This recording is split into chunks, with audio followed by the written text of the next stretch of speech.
everybody. So I am actually downstairs. I was about to get started editing this video, and I wanted to give one last comment on Juliet.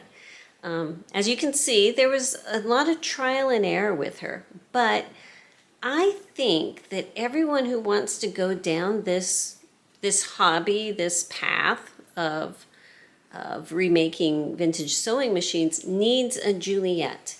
And what my definition of a Juliet is a very simple machine that is in bad enough condition that you give yourself full permission to just learn everything you can. You give yourself permission to take every single piece apart if you want to. I would suggest either a 66, a Singer 66, or a 99. The 66 might be easier because since it's bigger, it has more access ports, so it's easier to work on. But that and a 99, what Juliet is, are basically identical. But give yourself permission to play. You know, don't desecrate the family heirloom your first time, you know what I mean? But find one on Marketplace for $20 or something that needs a lot of help and just go for it. You know, Juliet was the first one that I took apart. She was the first one that I painted. She was the first one that I played with decals. And I actually put things on, took them off, painted her one thing, repainted her another thing. I tried all kinds of things on Juliet, but you know what? I love her. And actually, when I'm done with this video, I'm going to move her over into my sewing room, and I'm going to use her to make my next dress on my sewing channel. So if you're interested in seeing her in action, she'll be on the My Bucolic Life channel, making a dress very soon. So anyhow, I just wanted to give you that. You know, every time I make a video, I want to make sure that everyone understands where I'm coming from. And for Juliet, where I'm coming from is give it a shot. You'll never learn until you actually get in there and try things. So give yourself permission and have a really good time. I wanted to show you this little machine. She is a Singer 99K from 1923, made in Scotland. Got to love that.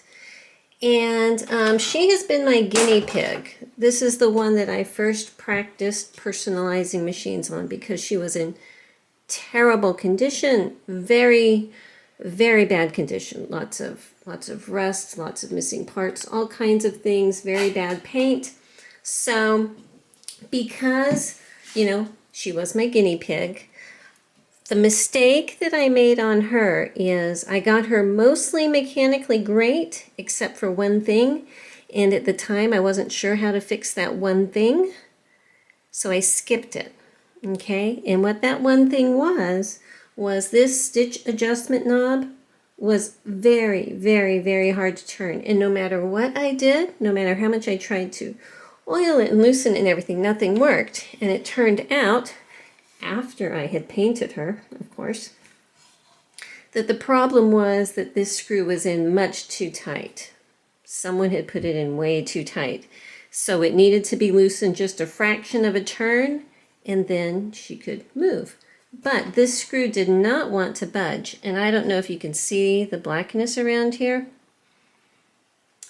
I didn't want to, but as my last resort, I had to use the heat from a torch to warm up this screw so that I could get enough penetrating oil in there so I could turn it. And unfortunately, that heat singed the red paint. So I put a light coat of the red Rust-Oleum over it just so that it's not going to rust or anything, but it will, you know, look a little off. I'm not going to resand and everything because the wheel will cover most of that. But just to let you know, that was a mistake I made. I learned, you know, but I had been holding out because she was not quite done. This machine I've actually named Juliet, and I got her decals printed up today. And because she was made in 1923, I picture her as a sassy little flapper girl. And online I found this image of this sassy little sewing flapper girl kind of person. And so that is going to be the little plate decal down here, and I'll give you a close-up of that. Right now it's soaking in the water.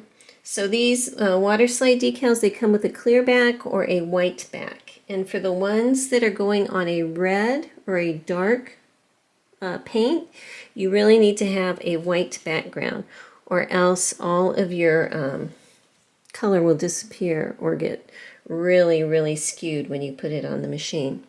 So I just wanted to give you a quick little look at her. I'm going to go ahead and put the decals on, put her wheel back on her, and then she'll be ready to go, and I'll let you see how she sews. You just set it in place where, oh, the part of my scissors fell off. That's okay, I think I can make it work. I'm setting it where I want it to go, and unfortunately I had a couple little pieces here break off, but such is life. Such is life. Juliet's a tough girl, we can handle it. So, while everything is still damp, I'm just going to move the little pieces that broke off up into place. And I need to, there's a little bit of water behind her that I need to get pressed out, so let me go get something for that. Okay, let me make sure she's straight. I actually need to rotate her just a bit more here. Put everything back. I've used paper towels, I've used all kinds of things. I'm just using a light piece of plastic here to get that water bubbles out from behind. And I think that's pretty good. I'm going to get a small piece of paper towel just to dab the excess moisture off of her.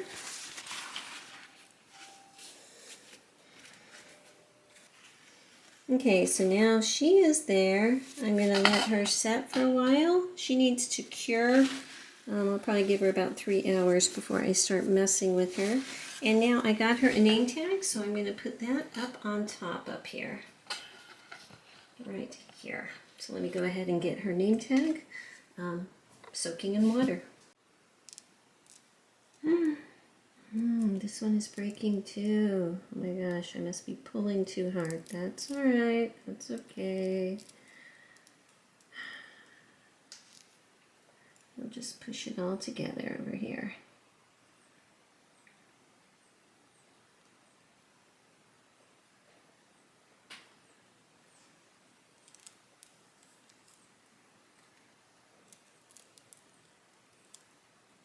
It's a very thin film. And apparently I was a bit too rough with it. Give me a moment and I'm going to get it very carefully pushed together. Okay, so now I have it on here. Let me see if I can press it.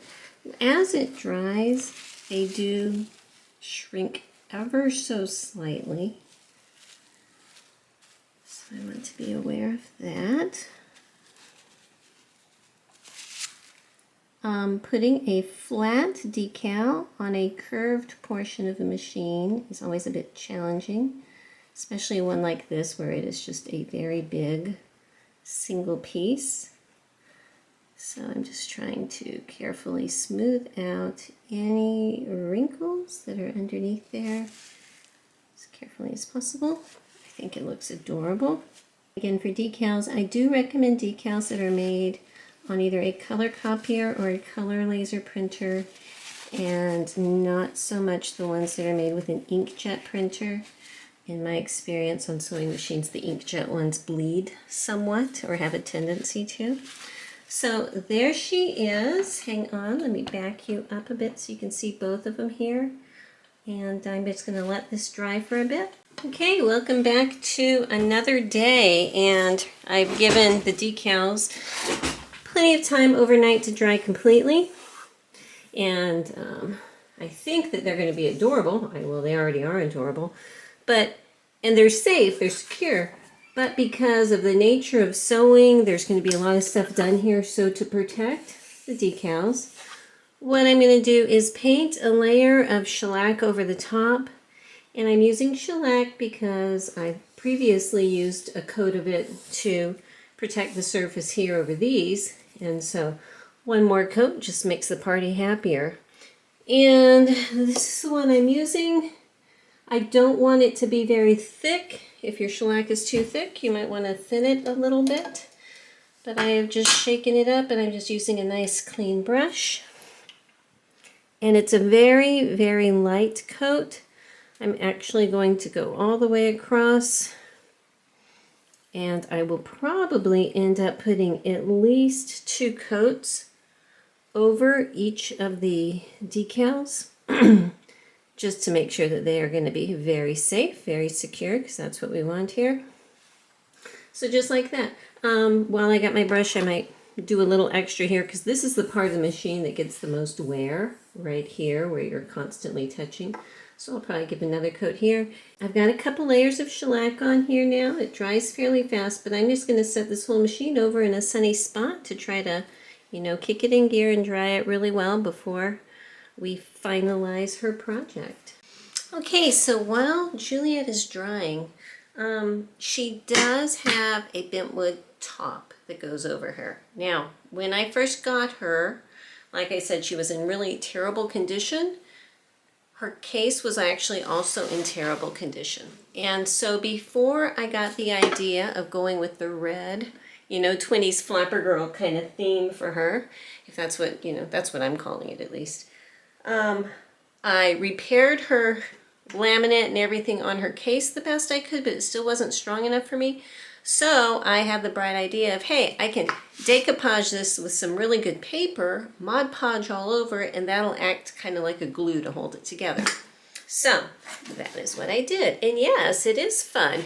You know, this was a really nice paper. I got it at the paper company and everything, and it's really cool, gold and silver and everything. But the light to adjust here, but it doesn't actually go with the theme that she has right now. And I think I have specks on my lens. Hold on a second. Okay, that's one of the problems of doing dirty things and filming it, is specks of stuff go up on the lens, but I think we got it now. So, back to the cover. This is really nice, but it doesn't go with her current vibe. So, what I am thinking of doing, I don't want to take all of my paper off, because like I said, my paper is giving the really, really bad laminate some extra support there, you know, and it's sturdy inside. It was just the outside that was bad. I'm going to paint over this paper, okay, and I'm going to paint it, wait for it, red. And if I put any accents on it, it'll be gold accents to match her, so it can all kind of go together. So I still have more of the red paint that I used for her. So I'm going to mask off the wooden handle, mask off everything on the inside to make sure that the wood inside does not get destroyed. But if you can see where all of my joints are here, it's being held together really, really well. So I want to keep that. So anyhow, let me mask this off. All right, so peeking down here onto my chair, this is how I have it masked off. Just the edges here. I've got my handle pulled off and masking tape across the hole so no overspray comes in. Because I'm going to try to retain the inside as wood, you know, and I might give it a nice clear coat and sand it down or something, or at least clean it up in there. But I am going to be using the same paint that I used for the machine, which is a standard Rust-Oleum paint.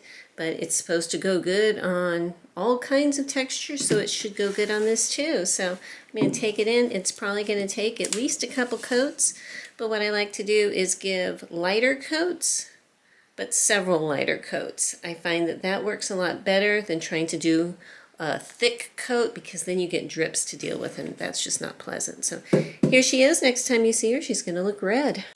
Okay, so I have you at a shiny angle here on purpose, but I had a couple coats of shellac on here that I painted on, and there was a couple brush marks that I didn't like. So, you know, taking some cues from the whole French polishing technique, but not going full-blown French polishing, what I did is I got a little square of flannel, you know, the pretty white here, and stuck a cotton ball inside of it, and it makes kind of like a little dauber. And then you can get some of the shellac on that, and just carefully rub it in a circle, and that will take out shellac, melt shellac. So it'll kind of even itself out then at that point. So I just wanted to show you that in case you get in that kind of predicament. So Juliet, as of this point, is complete. I want to show you one thing. She has a new slide plate on here. I was trying to keep everything original, but the reason I replaced it is this was the side plate she had, and don't know if you can tell how bad it is, but it's very, very bad. The pitting is bad, but it's not just pitting, it's the entire plating is gone, and some of the underneath, like right in here, is very, very rough. So much so that if you're going to be sewing a very sheer or lightweight fabric or something that can snag, it would snag on here. And I have tried to sand it down and everything, but it was just a little too much. So I put a new one on. Other than that, I tried to retain what she had. The foot was in terrible condition, but I replated. I have a nickel plating process that I can do, and I nickel plated the foot and this little knob here, and I think a thumb screw and a couple other things just to try to bring some brightness to them because they were completely rusted when I got her. The other thing was the original machine, the bobbin winder up here. When I went to take the mechanism off to clean it because it was yuck, as soon as I started cleaning the buildup and grease off, I found out that the entire cast iron part was broken in half, and it was literally just the grease holding it together. So instead, I did try to JB weld it and everything. None of that would work. You know, my husband said there was no way he was welding cast iron. So I just bought an entire replacement part from a different 99, actually from a later model 99, but it still fit. And I'm keeping it the original black as an homage to, you know, where we got it from. We love our organ donors here. So yeah, the logo, I mean the decals, I think you can see the shine continues all the way across because of the shellac coating that I put on there. And the one that I really love is this little gal. You know, she looks slightly heartbroken, but in a sweet sewing way.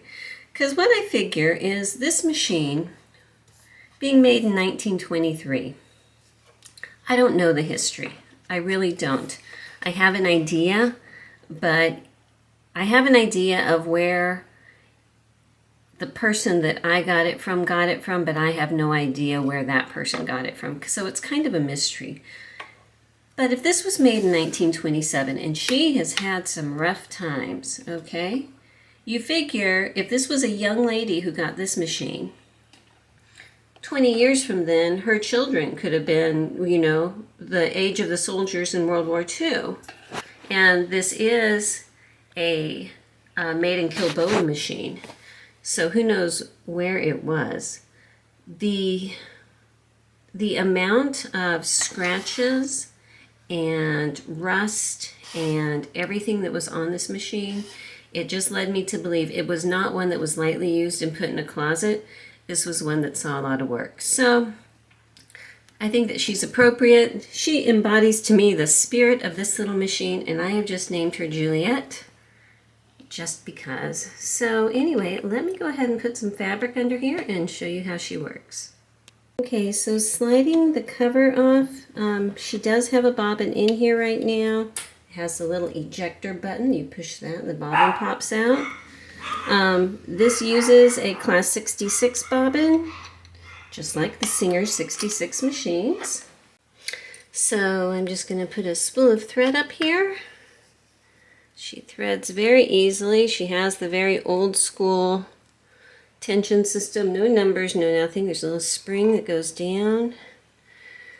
Come back up through the thread take up lever. Now here's another thing that was on this machine. There's a little metal loop right here that when you're threading your machine you go through, and usually you can just pop it. That had come unwelded, So I reattached it with JB Weld on the inside. This isn't under pressure, so that was enough. But because of that, you can't just pull it through, you have to thread it through, but you know, it works. She did not have a thread guard coming across here, like a lot of them do. But in the cast iron, there's a little slot that's molded into it where the thread goes through. And now I'm just going to thread from the outside to the inside through this needle. This machine also has a brand new motor on it. So all the wiring on here is new, so no fire hazard, because of course everything was terrible before. My presser foot on the floor and plug it in. So right now I'm going to start with her knob all the way in. Now let's see how we do.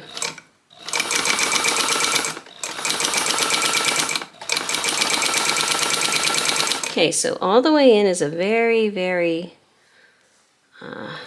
long stitch, and I can tell I need to adjust because the tension is off. The thread is much too loose, so let me make that adjustment here. Now the bobbin thread was the issue. The bobbin, while I was doing all this stuff, I didn't check and the bobbin was not in correctly. So the bobbin's in correctly now. And the little clicky noise that you hear, that is just the way it is. The way that the hook moves, it knocks back and forth. There are little oil holes, so you put a drop of oil.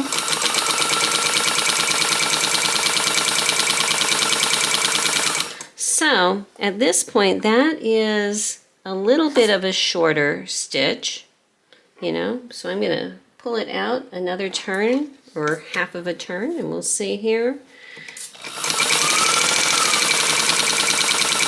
I'm actually very excited because this is the first time I've been sewing on her that I've been able to adjust the stitch length, because I just recently was able to loosen that up. So I'm going to go ahead and pull her out a good deal now.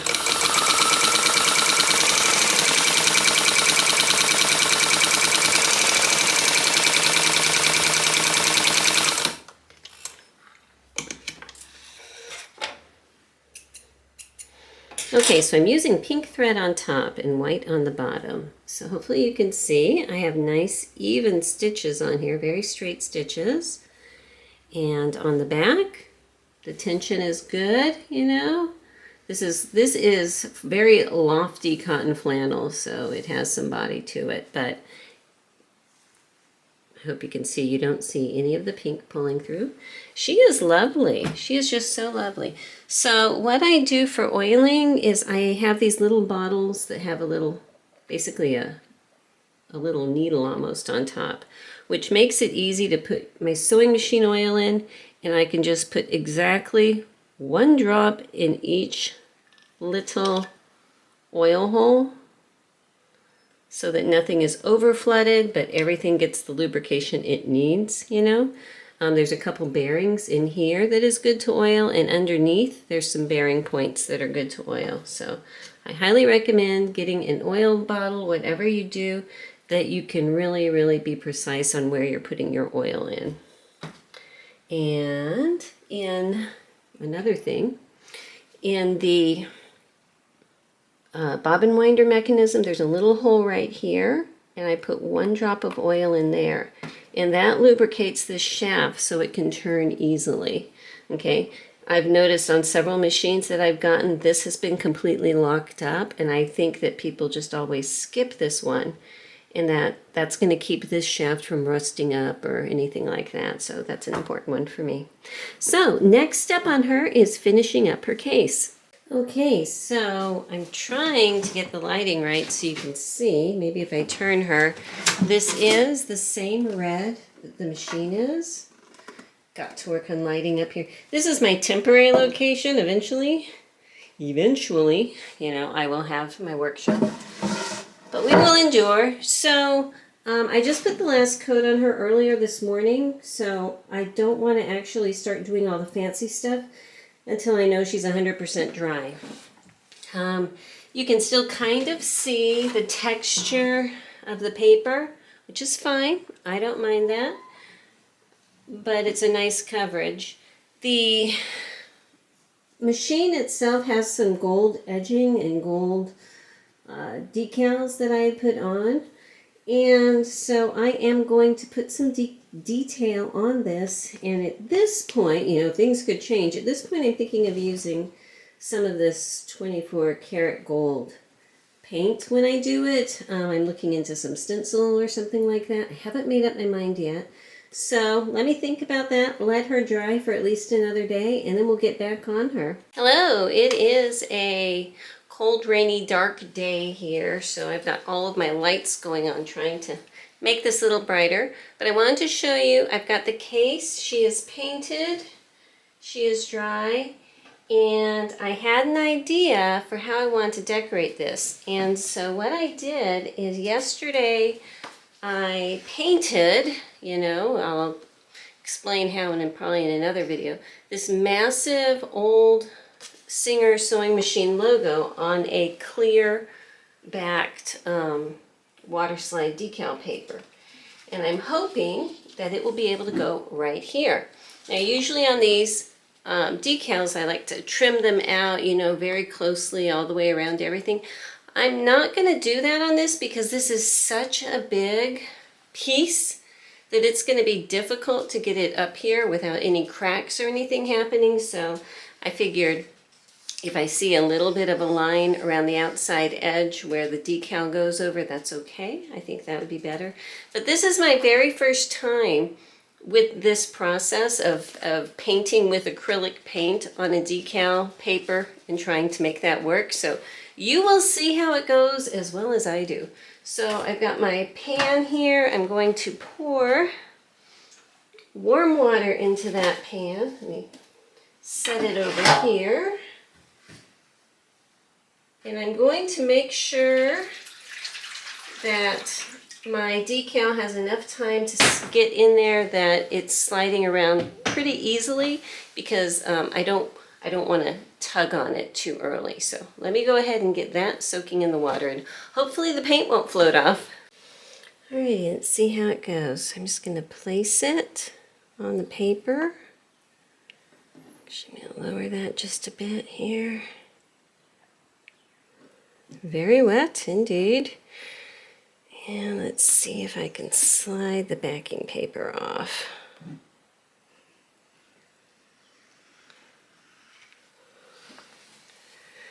Alright, I need to smooth this out a little bit here. Might work. It might work. Okay, give me a second. I need to change my angle so I can get in and smooth them things out, and I will be right back. So I've got this sitting on my lap, so hopefully you can see where the edge of the decal is and things. I think it worked really well. Now here's one thing I've learned. Next time I need to paint it with the acrylic just like I did, but then after that I'm going to clear coat it with a spray clear coat enamel, probably about 2 coats. Because when you're soaking it in water, it wants to lift off. And up here, around this letter H, and right here in this little part, the gold, I painted white and then I painted gold over it to make it pop out. That part did come off. Now, everything else I think is going to stay on just fine, so I'm just going to come back with a paintbrush later on when this is completely dry and touch that up in this. And I think that that's going to work. It actually looks really cool, I think. So I'm happy with that. I have a couple other decals. First, I did a little biography decal. And this one this is going to be the front of the machine. And I'm going to be putting this, let me put it up here so I don't rub anything off of my lap. So I am going to be centering the little biography decal on the side here, or you know what? I could put it over the keyhole. That might be nice. I think I will do that. I will put that over the keyhole, and then I made another Juliet. So I haven't figured out where or if I'm going to be using this one, but yes, I am going to be putting this one, and this does have a white backing. So that should look just like that. So I'm going to go ahead and soak this one and get it applied right here. All right, so I decided to go ahead and put the Juliet one up on top of that same side. So I'm just going to let all of this dry completely for at least a few hours. Come back and touch up the paint up here. And then I'm going to take my entire case and put a couple coats of clear coat, especially over this decal and the sides over here, just to make sure that they will stay intact. And this is going to be the back, so I'm not worrying too much about that. The last thing I need to do on this is work on cleaning up the handle. So the handle, the wood part is in good condition. The sides, the brackets are very rusty. I'm going to turn the slide off, see if that helps. Well, not really. We'll take my word for it. Lighting is an issue here, but the sides are very rusty here. So I'm just going to be using my wire wheel and try to clean up just the hardware. I'm not taking it off the wooden handle. Just going to try to clean up around it. So that out of the way here. So I don't know if you can see, doing that with my little wire wheel, it's going to knock all of that off. Once I have it all cleaned off, I'll just put a light coating of oil on it just to keep it from wanting to rust again. So when I took the surface rust off, what I was able to see is that there is absolutely no plating left up here on either side. It's been totally eaten off, and whatever plating is left of this nickel is just really shot. If these were screws and I knew I could just unscrew it, I would probably pop this into my nickel plater, but I don't want to soak this wood in the water that I would need to do that. So I've put a couple drops of sewing machine oil on each one and just kind of rubbed it in. I was thinking of painting it gold, but I kind of like it the way it is, you know. I don't want to totally cover up that she is 100 years old, and I think that that's going to be a piece that we're going to leave just like that. So once I get the clear coat put onto the outside of the case, I'll be reattaching my handle. Well, I put my clear coat on, and up here you can see that I got that Rust-Oleum clear coat crinkle. The nemesis of Rust-Oleum clear coat. You know, it does this. I need to find a different clear coat. But, you know, this is Juliet. She is my joy. She is my guinea pig, the poor thing. I did put this one on. I clear coated over these. So I think that the case is turning out really cute. I think it would have turned out a lot better if I had paid attention and put the logo on in the center. Right now she's a bit left of center, you know. Maybe that's just her way. We're gonna call that fine. Juliet's not gonna be going into my store. She is my personal machine, so, you know, we bond. So I'm gonna go ahead and put the handle back on. Remember, I did clean up these as much as possible, you know, leaving her original patina. Pop the little threaded bars through, and on the inside there is a flat piece and some washers. I know you can't see. Right here are the little studs. I just put this little plate on top of it, if I can, without it falling off. Put the little nuts on, and then she's going to be good.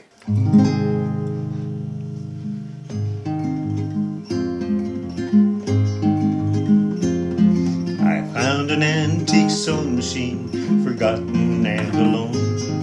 I touched her rusty wheel and knew I'd take her home. I brought her to my farm in an Amish neighborhood, where simple living's valued. She'd be loved and understood. I put her on a treadle stand and coaxed her wheel to turn. I felt her joy and easing with my study and concern. I cleaned her and I oiled her, showed her off to all my friends, repaired her hurts and years of use. and let her sew again.